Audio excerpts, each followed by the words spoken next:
সমস্যা কী হয় এই জিনিসটার জন্য আমি একটু জানতে চাচ্ছি। এটাতে এখানে সমস্যা কী হয় নালিটার জন্য? এটার জন্য ব্যথা করে মাঝে মধ্যে, ব্যথা করে? মাঝে মধ্যে একবারে সব সময় না পানি আসে কোন এখান দিয়ে? হ্যাঁ হ্যাঁ। কয় বছর ধরে এটা? এটা জন্ম থেকে। জন্ম থেকে এটা কে বলছে, বাবা বলছে নাকি?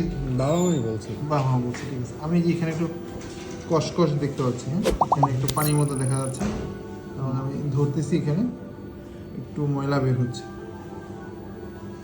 এই যে একটা নালী আছে ভেতরে, নালীটা ভেতরে যাচ্ছে। আমরা এখন এটা অপারেশন করে সরাই ফেলবো ইনশাল্লাহ। এই নালীটা এখান থেকে আবার দুই জায়গায় এখানে কাটতে, এখানে একটা ইনসিশন দিতে হয়, এখানে একটা ইনসিশন দিতে হয়।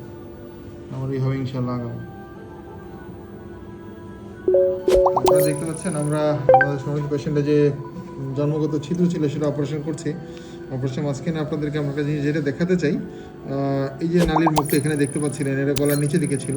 সো আমরা নিচের দিকে খুলে ভেতরে ঢুকতে ঢুকতে যতক্ষণ নালীটাকে দেখতে পাচ্ছি, একদম নালীটা গভীরে চলে গিয়েছে এবং মুখের ভেতর দিয়ে আমরা হাত দিয়ে যেটা দেখতে পেলাম, এই নালীটা একদম টনসিলের শেষ মাথায়, টনসিলের নিচের দিক কাছাকাছি বাহির দিক দিয়ে আমরা একদম নালীটা ওই পর্যন্ত বেঁধে দিব।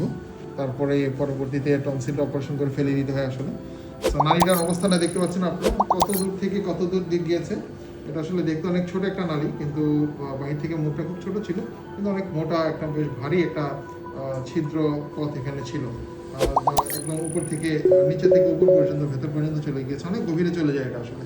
একদম শ্বাসনালী বা উপরের দিকে এটার কানেকশন থাকে, বা টনসিলের ওখানে কানেকশন থাকে। আপনি এটার লম্বা দেখতে পাচ্ছেন যে কত বড় এটা একটা এখন আমরা পেয়েছি নালীটাকে। আমরা এখন এটাকে বেঁধে ক্লোজ করে দিব।